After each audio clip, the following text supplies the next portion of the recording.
Aqui, pessoal, Mundo Real, o Tribunal Superior Eleitoral julga hoje o recurso apresentado pelo Ministério Público Eleitoral para cassar o mandato do governador do Rio de Janeiro, Cláudio Castro, ele mesmo, que está no centro do noticiário.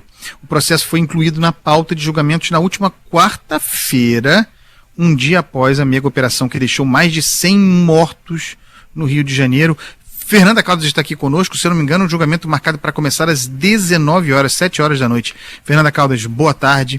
Que história é essa? 7 horas da noite, Andreasa. Boa tarde para você, para o Ivan, para a Michele, para todo mundo que está acompanhando.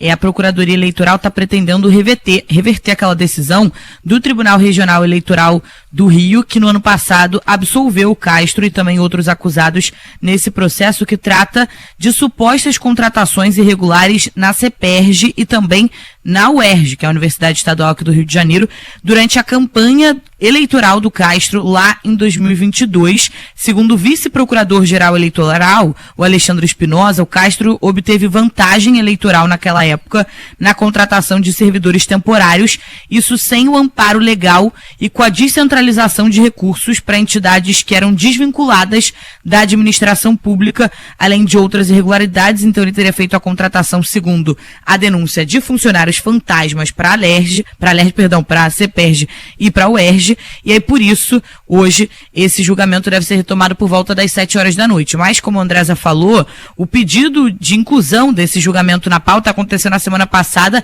na quarta-feira, um dia depois da mega operação no Complexo da Penha e do Alemão, zona norte do Rio de Janeiro.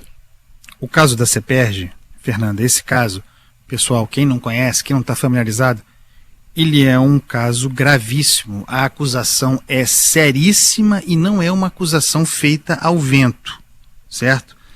Trata-se de uma acusação contra o governador do estado, reeleito naquela ocasião, também a acusação contra o hoje presidente da Assembleia Legislativa e outras pessoas.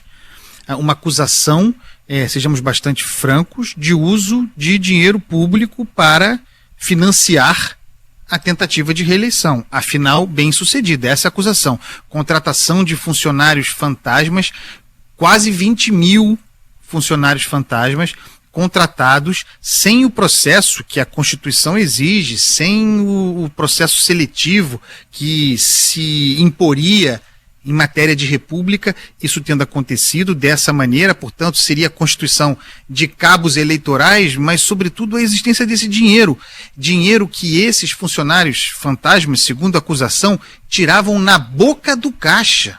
Ordem de pagamentos, gente ia lá e tirava a dinheirama. Nós estamos falando de uma conta que passa dos 200 milhões de reais de dinheiro público. Essa é a acusação e ela é muitíssimo grave. O que eu preciso pontuar aqui é a questão do tempo, do timing. E isso é importante. Isso aconteceu para a eleição de 2022, denúncia feita pelo UOL, importantíssima. 2022.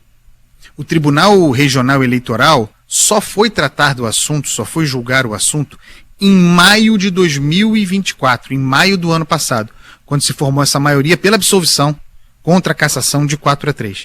Então, ato contínuo veio o recurso do Ministério Público Eleitoral. Isso nós estamos falando de 2024.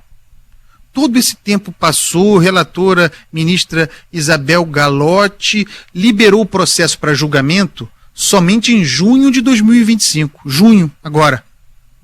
Mas seria muito melhor se tivesse sido votado. Quanto mais longe do processo eleitoral, melhor. Isso não foi feito, o tempo passou, veio a operação militar, a operação policial, da Polícia Militar, da Polícia Civil, da última terça-feira, e aí vejam como as coisas vão sendo politizadas, porque autoriza aos apoiadores de Cláudio Castro esse tipo de especulação. Porque se deixa chegar na véspera, muito próximo do ano eleitoral, sendo Cláudio Castro um candidato em 2026 ao Senado. Aí vem a operação no dia seguinte, o processo, a votação no TSE é posta em pauta. E aí a controvérsia está posta.